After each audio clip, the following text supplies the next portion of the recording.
To cover letter or not to cover letter? That is the question. And the answer is yes. Even though cover letters have lost a lot of weight over the last few years, it's still pivotal to have it included in the application that you put through. If you're applying for jobs in Australia and you're wondering how on earth to write one, stick around because that's what we're going to run through today.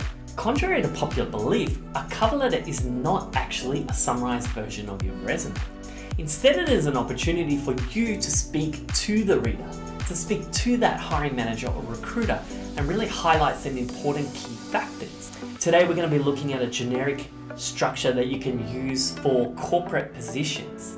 Keeping in mind that different industries, different niches might have different focuses, and thus you might need to alter your cover letter accordingly. Whilst you can look up a template online, for a cover letter, it's actually less important. Unlike a resume, it doesn't need to be aesthetically pleasing, though it should be clean, clear, and easy to read.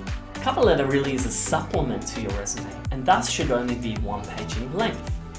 Sometimes the advertisement itself will request that you answer a number of key questions or deep dive into the key selection criteria. In that situation, it's perfectly fine to go into 2, maybe even 3 pages. Number 1 is intro, and this is where you're greeting the reader. If you happen to know their name from the advertisement or by doing a little digging and searching by yourself, which I highly recommend, then do include that name. If you don't know, then just keep it simply as to who this may concern. That way you're keeping it formal, keeping it simple, but you're also speaking to someone. In this intro, it's a good opportunity for you to give a very short overview of where you want to build your career, just as a snapshot to give them a little glimpse about what kind of person or what kind of area you're looking to move into. Number 2 is my interest and understanding of the role. You can start this off by really reiterating the key points or the overall meaning and purpose of the position that you're applying for. You can get this either from the advert or hopefully there was a position description or job description when you clicked into it. But more important to this, you want to show why you're interested in that position. So 1, reiterate what the position is. 2, what is your interest in that position? Number 3 is my interest in the company. Just like number 2, you want to show any kind of research that you've done, particularly on the company itself. You want to maybe highlight any kind of news articles or something from the mission or vision statement of that company. But more important to that, you want to show your interest. Why is it that you want to, out of all these positions, go for this position with this company? That's what you want to get. You want to get them a little bit excited about your application because it's such a good fit to the point before being the role and also this point being the company. More than just matching the job description, you want to show a deep passion to want to go on the journey with that company. And then you also want to link it to how you can improve the journey for that company. Number 4 is addressing the key selection criteria.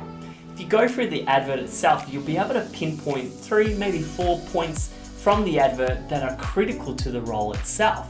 Then you want to show where you match and bring value to each of those points. Be careful here, we don't want to write an essay, we don't want to bump it over 1 page, but we do want to make sure that we cover off some of those key points that we really feel we can bring value to the company. Number 5 is relatable value, and this is an opportunity for you to summarize what it is about the position, the company, the key selection criteria that you feel that you smash out of the park. What is it that you really match? And remember, you don't have to match with everything that this position has.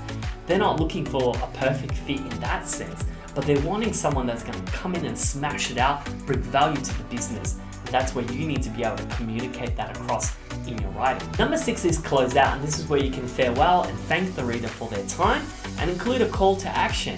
This could be a simple sentence which is just prompting them to contact you should they have any follow-up questions.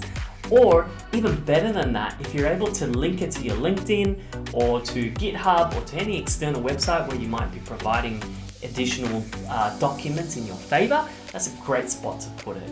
Cover letter really is like a resume. It takes time to write it, takes time to sharpen it and make it as good as it can be. Make sure you reach out to someone that you know in the industry and get them to run their eyes over it. They might be able to give you a few different pointers that you didn't notice when you wrote it the first time.